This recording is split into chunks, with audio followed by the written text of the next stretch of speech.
Alors, comment vient l'appel de Compostelle? Parce qu'en fait, c'est vrai que c'est pas toi qui vas vers le chemin, c'est le chemin qui t'appelle en fait. Et il y a un moment où vraiment il t'appelle très très très très fort. Alors, ça commence par peut-être que, enfin, je vais parler pour ma part en fait. La première fois que j'ai entendu parler de Compostelle, je crois que c'était dans un documentaire. Alors, ça me parlait beaucoup, mais c'est vrai que le côté religieux, moi, je suis pas du tout pratiquante. Et bon, c'est peut-être pour ça qu'au départ, j'ai mis ça de côté. Et puis, en fait, je pense plutôt que l'appel se fait de plus en plus puissant quand tu es prêt, quand tu es prête à le faire.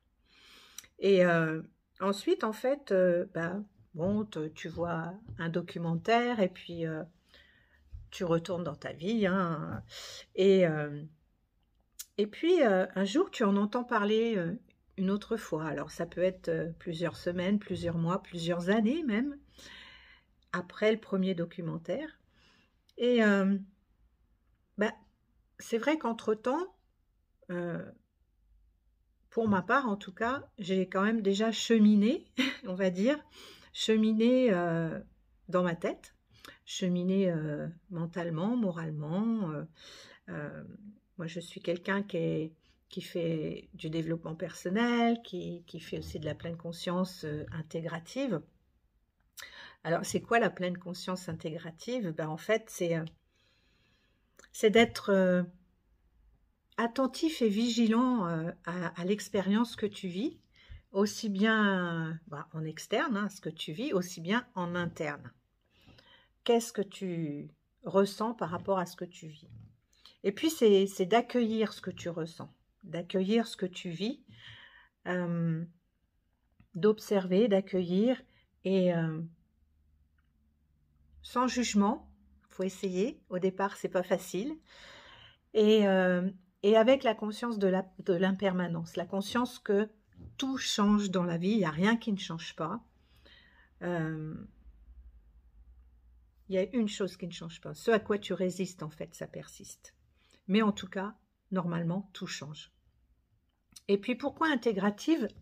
En fait, il y a une troisième étape qui est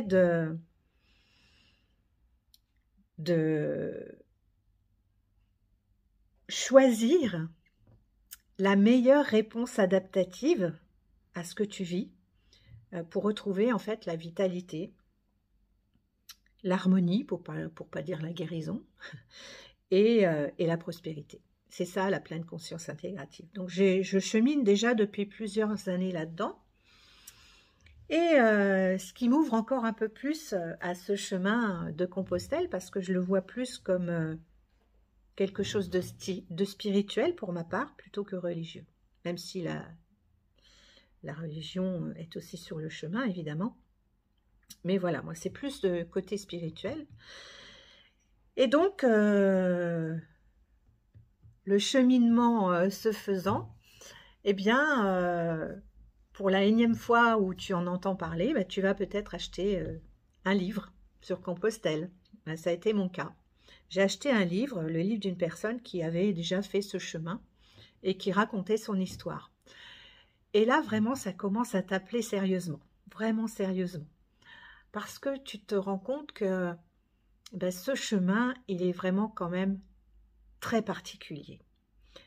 Sur ce chemin, il y a beaucoup de rencontres, il y a beaucoup d'amour, il y a beaucoup de bienveillance, il y a beaucoup d'écoute, il y a beaucoup de mystère aussi, il y a des choses qui se passent, tu comprends pas, et, mais ça vient te chercher. Et ce chemin, bah, tu te rends compte que c'est pas un chemin de randonnée comme les autres. Sur ce chemin, bah, tu chemines aussi bien physiquement que moralement, qu'intellectuellement. Voilà, ça t'ouvre à beaucoup de choses. Et, euh, et il vient un moment où le chemin, bah, il t'appelle de plus en plus. Alors comment il t'appelle? Ben, en fait, tu y penses tous les jours, du matin jusqu'au soir, et, euh, et même parfois la nuit, ça te réveille et et tu te vois marcher sur le chemin. Tu te sens appelé, tu sens que... Alors tu sais pas pourquoi, hein, mais en même temps, tu te dis que bah, il y a peut-être un moment où effectivement, bah, si l'opportunité se présente, eh bien, il faut la prendre, cette opportunité-là. Donc moi, j'ai mis toutes les choses en place, petit à petit, pour pouvoir, pour pouvoir y accéder, pour pouvoir, eh ben, finalement, aller marcher sur ce chemin. Alors évidemment, dans cette première fois, pour moi, ce sera qu'une dizaine de jours, parce que au niveau professionnel, c'est un petit peu compliqué. Mais je sais déjà que je vais continuer, que je vais y retourner, que voilà, il va y avoir plein de belles choses encore à découvrir sur ce chemin.